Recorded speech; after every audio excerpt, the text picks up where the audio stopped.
Continuamos en Mesa Central. A un año de los sismos del 7 y 19 de septiembre, haremos un análisis del impacto económico que estas tragedias tuvieron. Me acompañan Gonzalo Soto, Abraham González y Baude Barrientos. Bienvenidos. Gracias, Susi. Hola, Susi.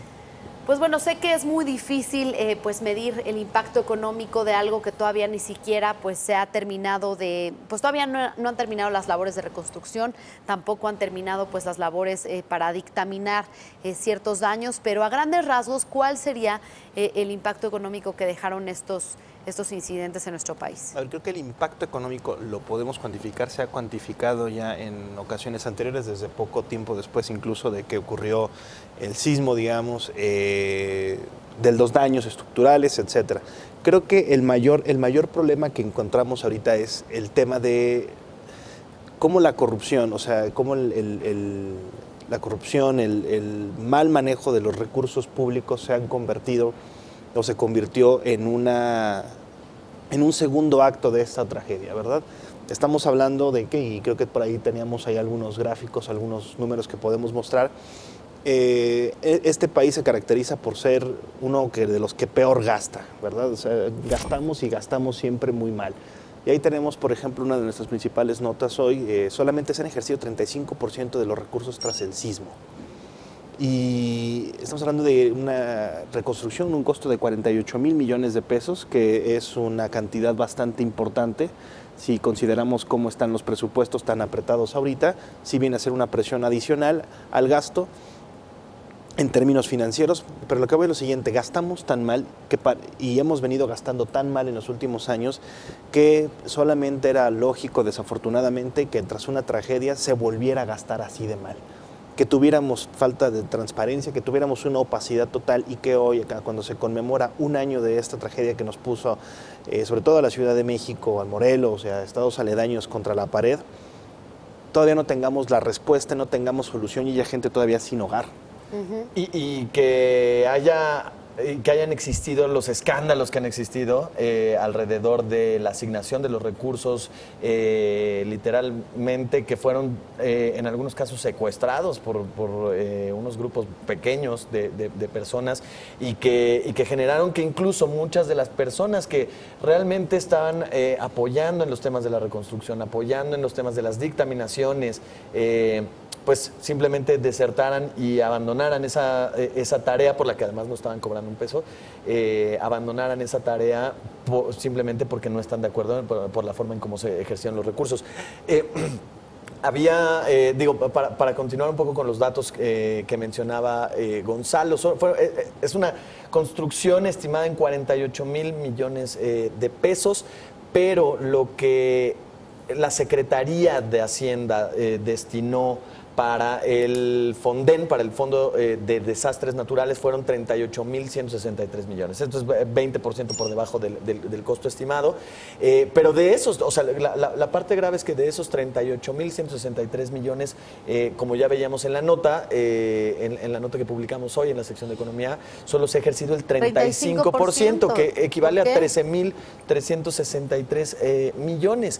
Y creo que parte de por lo que no se ha ejercido esta cantidad, que es lo que vemos en la nota de Senyacen Flores que publicamos hoy, pues tiene que ver precisamente con la forma en cómo se asignan los recursos, la forma en cómo se gastan, la forma en la que se intenta literalmente asignar los recursos de mejor manera, pero que en muchas ocasiones no sucede. Tuve la oportunidad de estar en Chiapas este fin de semana, y hay zonas que todavía siguen con daños causados, pero además son daños después de un año, ¿no? O sea, vaya, creo que no se debería de ver así. Y esto es Chiapas, pero por supuesto en la Ciudad de México hay todavía temas pendientes. En otros estados, Morelos, por supuesto, ¿no? Creo que fue uno de los estados también más afectados, también sigue con pendientes. Se vuelve... perdón. Además de los 48,000 que acaba de mencionar Abraham, Susi, yo quisiera apuntar, en el tercer trimestre del año pasado la economía cayó 0.1% en comparación con el segundo trimestre del año pasado. Este es en cifras ajustadas, y esto fue principalmente a consecuencia del temblor, de los temblores. del 7 y el 19 de septiembre. Después se recupera el 0.8% y avanza 1% en el cuarto trimestre del 2017 y primero del 2018.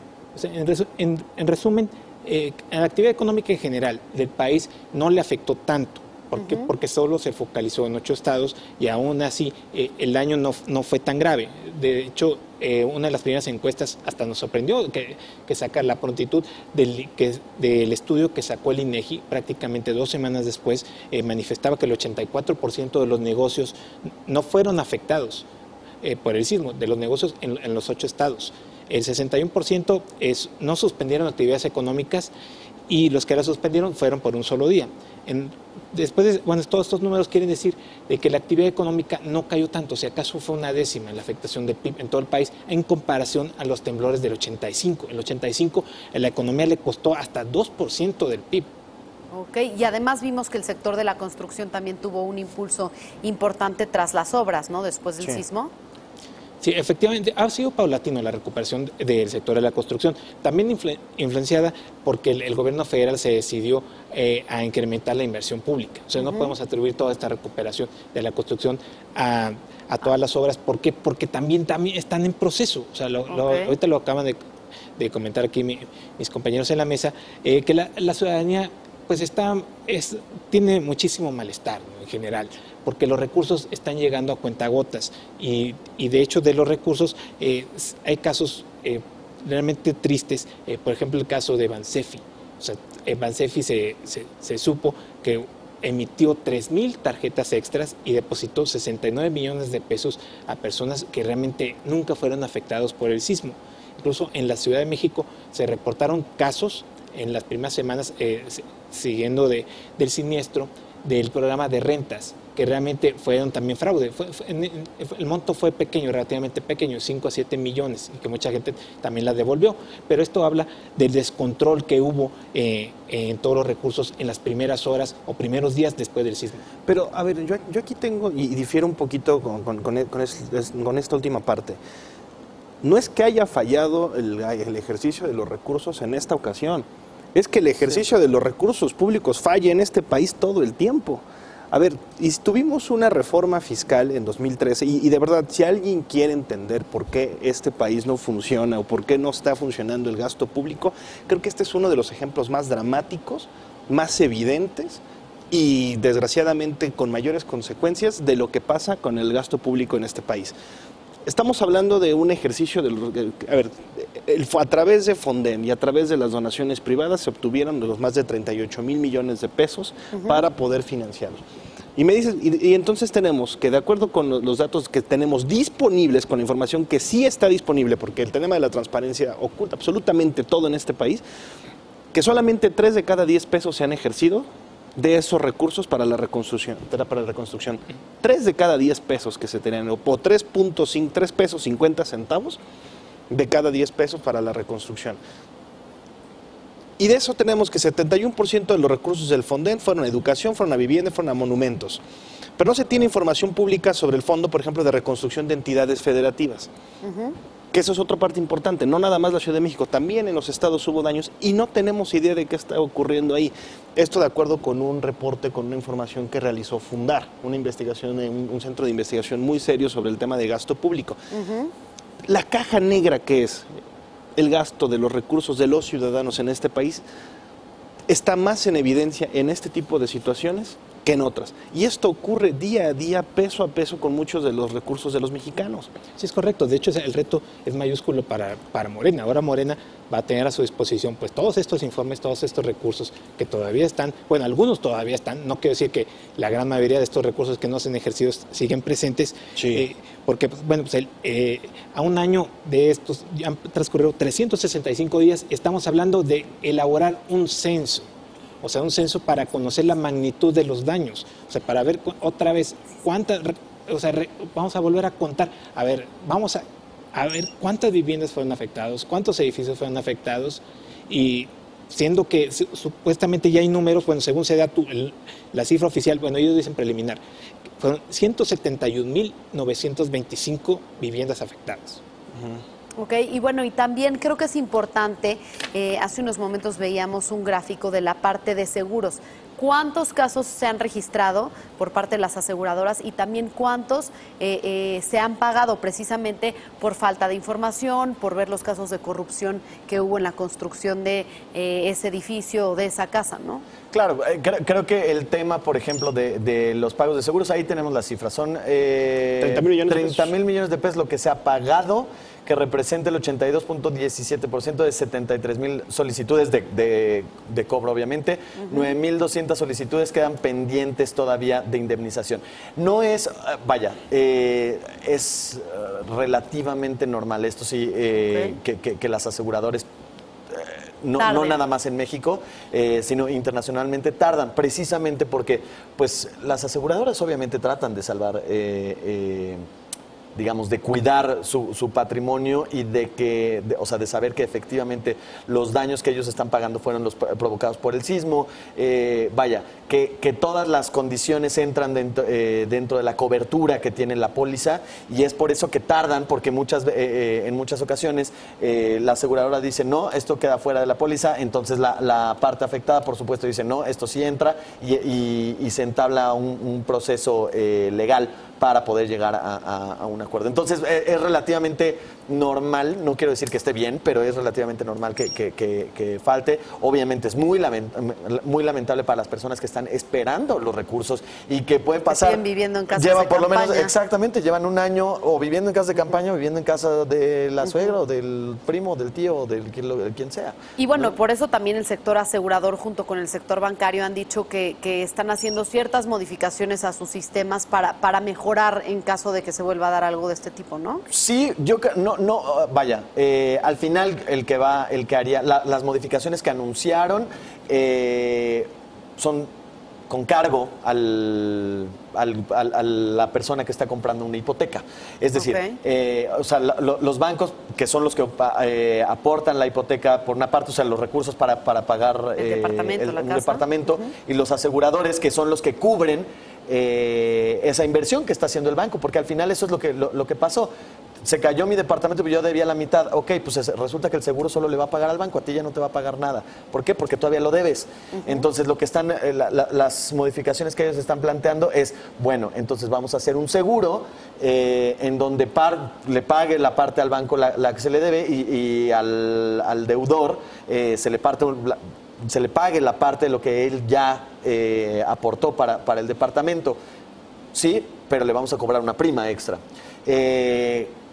Así funcionan los seguros, en ese sentido, bueno, pues alguien tiene que pagarlo, pero creo que en un país en donde vimos casos como el Repsamen, vimos, que una escuela operando con esas condiciones, digamos, dictámenes, ¿no?, firmados de que la obra estaba correcta, y pues resulta que no, y que era totalmente endeble, pues en un país así, pues también uno... ¿Por qué debería pagar una prima extra si desde inicio deberían estar bien construidos los departamentos o las casas o cualquier construcción? Cumplir con ciertos requerimientos que a raíz del terremoto del 85 se hizo un reglamento distinto, mucho más estricto, y pues desafortunadamente sabemos de casos en donde pues por una lanita extra, pues alguien fue omiso o dio un permiso que no lo ameritaba, ¿no? Claro. Yo creo que, a ver, entiendo la parte de los seguros, entiendo la parte del... que se pueden tomar previsiones, ¿no?, que hay bastantes mecanismos, pero a ver, ya ocurriendo la tragedia, creo que queda claro que no se puede confiar plenamente en que las autoridades te puedan apoyar en caso de tener una tragedia. Y va en todos los niveles. A ver, ya mencionaba, por ejemplo, la parte a nivel de gasto federal, y vemos, y si uno le pregunta a la Secretaría de Hacienda, ellos podrán decir, es que los recursos ya se han dado, es que sí se están mandando a los fondos, pero es que en toda esa gran cadena de burocracia, en esa cadena en la que pasan los recursos públicos, se van perdiendo muchas cosas, ¿verdad? Y no son pocas las personas afectadas. Ahí vemos el gráfico, son 12 millones de personas afectadas en total, de lo del 7 y 19 de septiembre. Eso sin contabilizar, por supuesto, los muertos, son 369 a nivel total, solamente 228, perdón, no solamente, sino de esos 228 en la Ciudad de México. También a nivel local tenemos fuertes problemas. Yo recuerdo, si ustedes ya lo saben, por ejemplo, y ustedes seguramente lo saben, en la Asamblea Legislativa de la Ciudad de México, ahora actual Congreso en la Ciudad de México, la gente que tenía a su cargo el manejo de los recursos, que eran el periodista Leonel Luna y Mauricio Toledo, los periodistas, y el panista Jorge Romero, se les terminó quitando parte del control de ese dinero porque no estaba funcionando, no estaba fluyendo. Entonces tenemos ineficacia en los servidores públicos, tenemos ineficacias en los mecanismos de redistribución del gasto y tenemos muchas fallas en materia de transparencia y rendición de cuentas. Y esa es la segunda tragedia por la que ahora estamos atravesando. Oye, también Ricardo Monreal decía que el fideicomiso de reconstrucción de vivienda de 50 millones de pesos que el Senado donó el año pasado, que no aparece por ningún lado. Es que eso es, eso es aparte algo muy cotidiano. O sea, vaya, esto, insisto, y perdón que parezca parezco disco rayado, pero esto es algo que pasa día a día con N cantidad de fondos y recursos de los mexicanos. ¿Ok? Sí puede que se entreguen muchas cuentas y que hay informes de finanzas públicas y que se diga vino para acá, vino para allá, pero en realidad al momento de ejercer el gasto público, ese es el gran problema que tiene actualmente las finanzas públicas de este país. Hicimos una reforma fiscal en 2013 donde a los mexicanos se les exigió pagar más impuestos. Y entonces el gobierno empezó a recaudar más. ¿Por qué no se reflejó eso en una mejor condición de vida? Y si las autoridades dicen sí lo ha hecho, yo le invito a cualquier autoridad que diga eso, a que salga a la calle y le pregunte a la gente si siente que sus impuestos están trabajando. Porque el problema entonces es el gasto público. Que se ha regresado en buenos servicios. Exactamente. ¿No? En servicios que pues al final... El gobierno en 2013 llamaba a su reforma fiscal reforma hacendaria. Y lo que he escuchado de especialistas es que no, una reforma hacendaria también incluye el gasto público. Y al gasto público no lo hemos tocado para nada. Y aquí está uno de los ejemplos más graves, insisto. En un rubro sensible, Susana, como el caso de las escuelas, el IMCO pone el dedo en la llaga. Dice, pues no hay una base de datos confiable que consolide los padrones de escuelas. Lo peor, no se sabe de los avances de obra y cuándo vayan a terminar. Las escuelas, estamos hablando de que todavía se están levantando o reconstruyendo algunos planteles, ya pasó algunos años, ahorita también se están evaluando los daños, quiero decir, a pesar de toda esta cantidad de los 18 mil millones de pesos que se erogaron por concepto de las escuelas. Y creo que esto desnuda también la falta, y es a nivel nacional, o sea, la figura de un CD manager. O sea, alguien que sea realmente profesional, que trascienda a todas las administraciones y no esté pensando en el siguiente cargo. Aquí uno de los problemas que se manifestó era septiembre del 2017. Ya muchos funcionarios estaban pensando, bueno, ya estaban haciendo cuentas, ¿cuántos días me falta para la siguiente campaña? Voy a quedar bien con esta otra persona. Y total, la inoperancia fue mayúscula. Y por esa razón también se han incrementado esta desorganización en el caso de los recursos. O sea, uno de el del Comité de Reconstrucción de la Ciudad de México se encargaban eran funcionarios de distintas secretarías, algunas de desarrollo económico, que tenían que controlar y que finalmente pues renunciaron los tres. A las pocas semanas, como acaba de relatar Gonzalo, por presiones políticas, no por presiones. Señores, necesitamos más dinero porque necesitamos levantar más edificios, no, porque cada quien quería llevar para distintos fondos. Y también, no se nos olvide, y no sé si ustedes coincidan conmigo, pues también hay una responsabilidad de ciertos grupos de la población civil que también se beneficiaron de tarjetas, de créditos, de ciertas ayudas o ciertos apoyos o beneficios que se estuvieron dando para las reconstrucciones, que se beneficiaron sin necesitarlo. Creo que ahí también es una parte fundamental. Habla de nosotros como sociedad. Oye, ¿cómo es posible que estás viendo una tragedia e intentas beneficiarte de un apoyo que no te corresponde? Pero es que si tú tuvieras un orden, un control claro de quién es realmente el afectado, si tú tuvieras claridad sobre cómo estás ejerciendo el recurso, muchas de estas cosas no habrían pasado. Yo entiendo esa parte y esa corresponsabilidad que tenemos también como sociedad de ser mucho más honestos, mucho más claros al momento de enfrentar una tragedia como la que se vivió hace un año. Pero más allá de ello, a ver, yo insisto en la falta de una institucionalización del ejercicio de los recursos públicos y de una institucionalización en el manejo de crisis en esta ciudad y en estos estados y en varias entidades. Baude lo decía correctamente.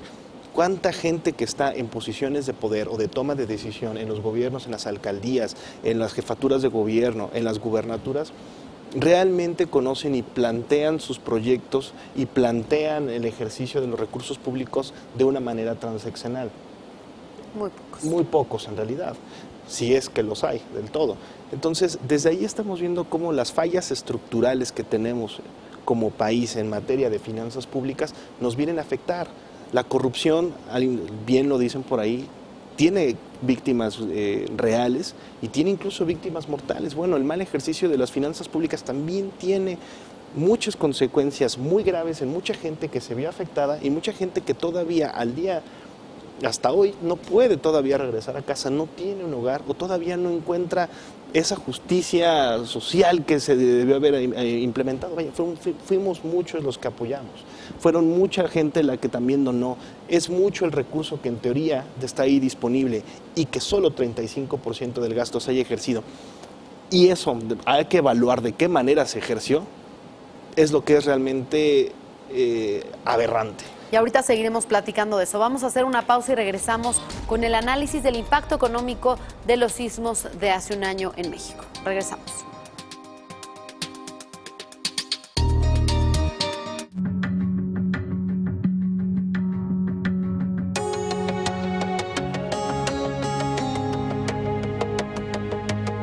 San Francisco, a lot of tech action. A una tasa anualizada del 2.1%. In the S&P. Shall we? So the euro on a